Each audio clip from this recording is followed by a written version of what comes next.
this out. I just spoke before the Nation of Islam in Pasadena. At the lecture, I had just been in Long Beach. Sister came to the lecture and brought this magazine she works in the trade industry. It's called Advertising Age. This is the December 16th, 1991 issue of Advertising Age, and it goes to all the PR people, and this is a predominantly white magazine. This is for trade industry people, about contracts and other things. It does not make the mass market. But in it was an ad from Time magazine to the white advertisers who advertise in it. You remember this cover? You might not see it that clearly. The Browning of America, you remember that cover? Where it said that by 2056 the white man will be a minority? Well, see, they never thought that we'd see this, or the niggas that did see it weren't looking or caring, so Time magazine wrote this in their ad. Come here, bro, you got a good, strong voice. I want you to read this to the people.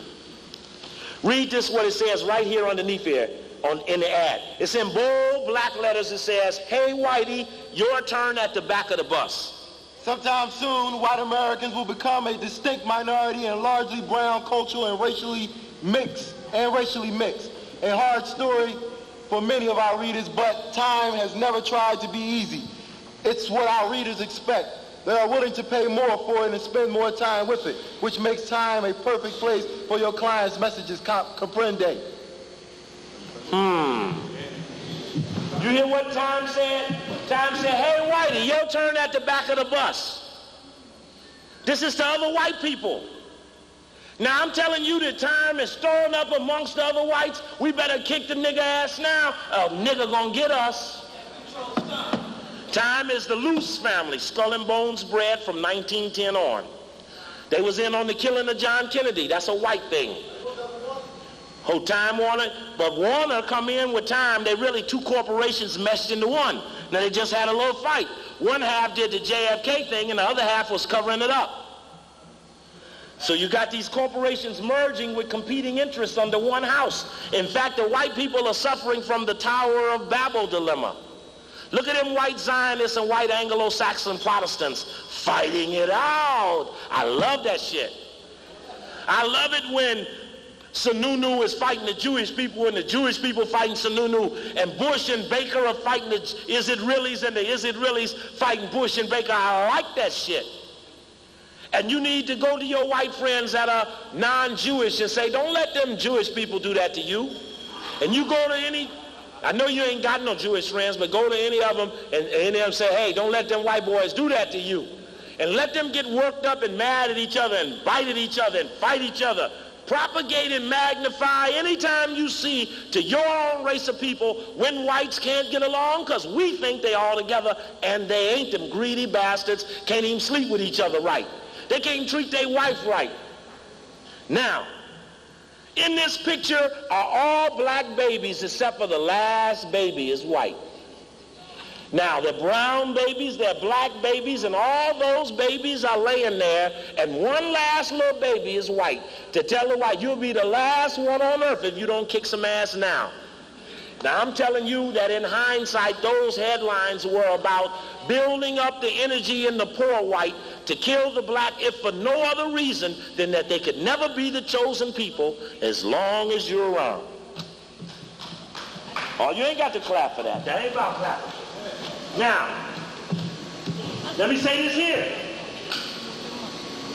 Jaja just left Cincinnati. Need some tissue. Just every time I talk, and y'all heard them tapes, that white supremacy builds up in my nose. See, it's healthy. It's clogged up in there, and not till I do good work do it come out.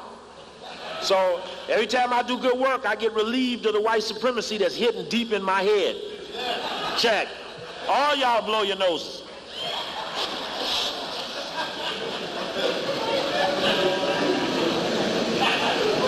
I'm so much better off for it.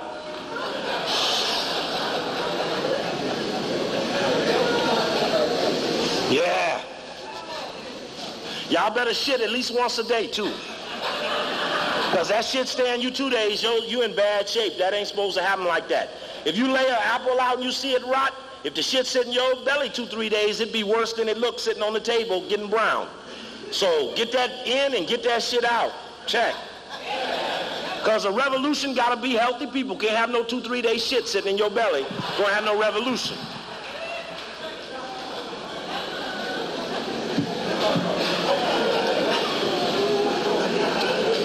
This the Cincinnati Enquirer, March 12, 1992. Ex-CIA boss warns of terrorism, social ills. If you check all around the country, they busting into the little welfare thing. Now, they ain't letting 83,000 people off welfare in Michigan and 50,000 in Maryland and 100,000 in Ohio unless they set up the provision to watch all those people when they got taken off the money. So the intelligence community is greater now watching a poor set of our race, unplugging them from the money, preparing to kill them, but containing them and unplugging them in a way to assure, and here's the formula, every time the black people get hurt, Jesse Jackson fly in, he had a march. And he walk them till they tired. He look at them and say, y'all tired yet?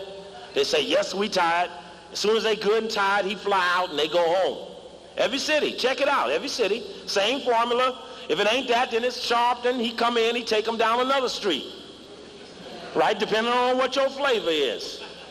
Now, I can like either or of the brothers at any given time, but I'm tired of seeing the people ventilated where the air is let out of their bag, walked into irrelevancy so that there's no harm ever caused to the ones in control. What William Colby is saying at this lecture in Michigan and Cincinnati is that terrorism is going to come from the poor people who are now socially ill. So as we unplug them from the system, they're the ones who we got to fight since there ain't no more white boys left. And I make a suggestion to you, if you listen to that FEMA tape, that FEMA Western region, about the use of that militia and the cut back into that welfare thing and the anti-crime stuff. In D.C., the little white boy that ran the house bank shot himself in the mouth.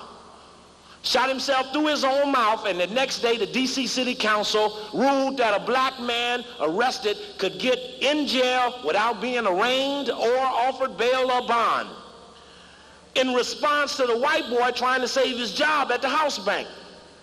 My point to it is that under the guise of fighting crime, some things have creeped up on us. In Washington, D.C., the FBI into the major cities was first done in Washington, D.C. under Sharon Pratt Kelly, who is there because they couldn't trust Marion Barry to do it.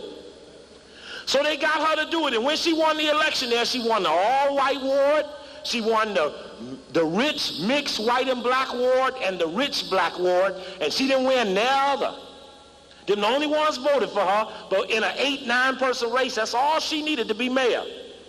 And once she became mayor, she then announced an anti-crime program, and the 14th point of the anti-crime program is to immunize all children by the age of 2. Here it is right here. Dixon offers $20 million plan to save the troubled and punish the troublemakers. This is Washington Post, November 27th, 1991. The 14th point of her program is immunize every 2-year-old in the city.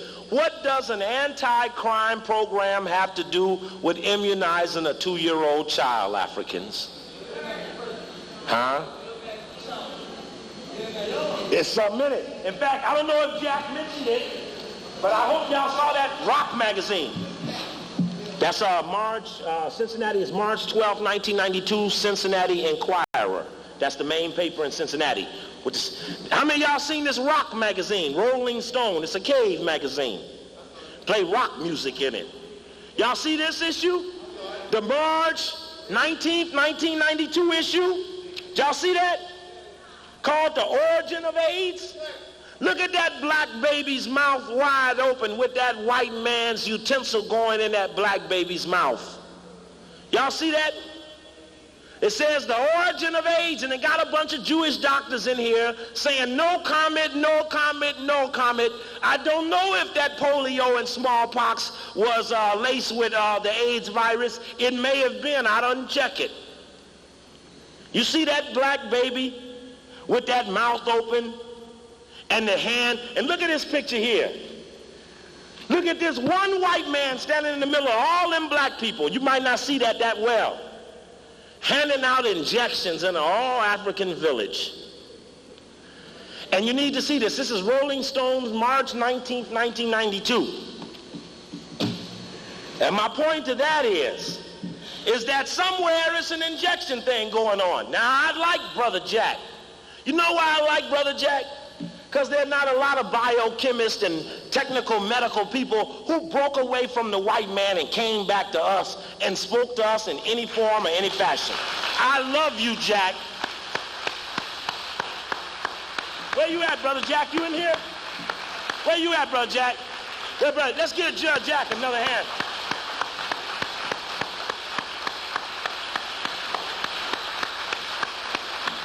Because you see, he needs to have a laboratory and we need to pay for it. We do. It needs to happen. Look at the Magic Johnson situation. I want to tell you for a fact, and Brother Jack, I say this, I state this publicly, that when they announced that Magic Johnson had a virus that brings on AIDS, that there were at least 5,000 or 10,000 black people that day that were so depressed and so hurt that they lost the will to fight the virus, and the virus got their ass in the depression. You see, your mind has a lot to do about the willingness of your body to let a virus penetrate the living parts of your cell. And so when you announce a $25 million a year black man is on AZT, which kills all of your cells, not just the bad part, it kills the good part too. That's controlled death. Now, if you got a black man with $25 million in his pocket, can fly anywhere on the planet to get a remedy, and you got a nigga to stand up and say, I got it, I quit, I'm on AZT, you got you a real fool.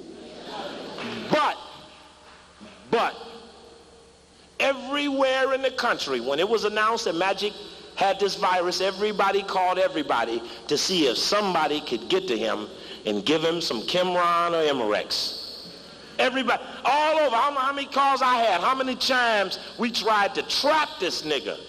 You see, before he had the problem, in LA, you could find him at the basketball court in the community. He was readily accessible to everyone. But as soon as they announced he had it, you couldn't find him. But them Jewish boys was out speaking for him. And they give him the shit remedy that'll kill him. And the whites do not want him to announce, I'm doing fine, I'm on the black thing. What would it do to what he has planned if he got well on the black thing and everybody know his name?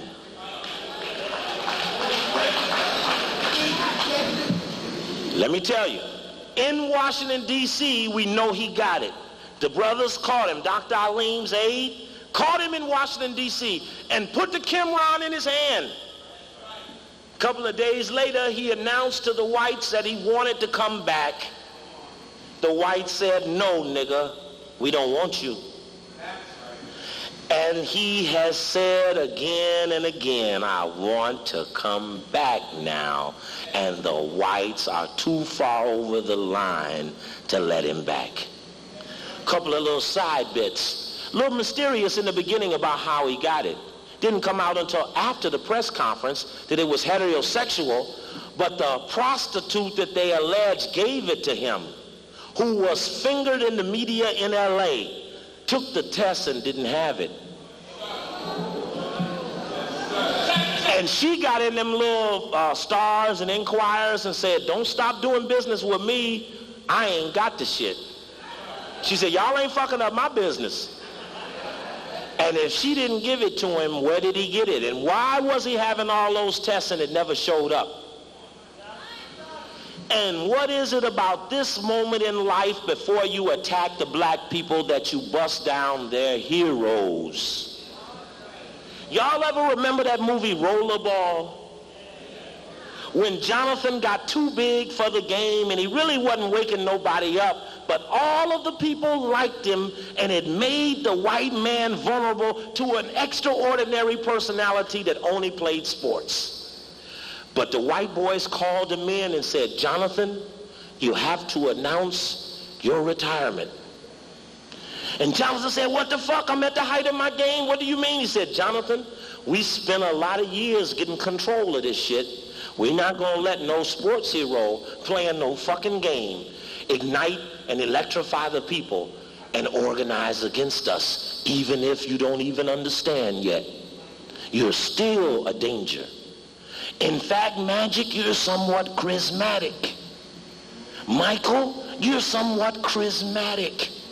Mike, yeah, you got an overactive sex appetite, but the little street people love you, Mike, and we don't like that right now.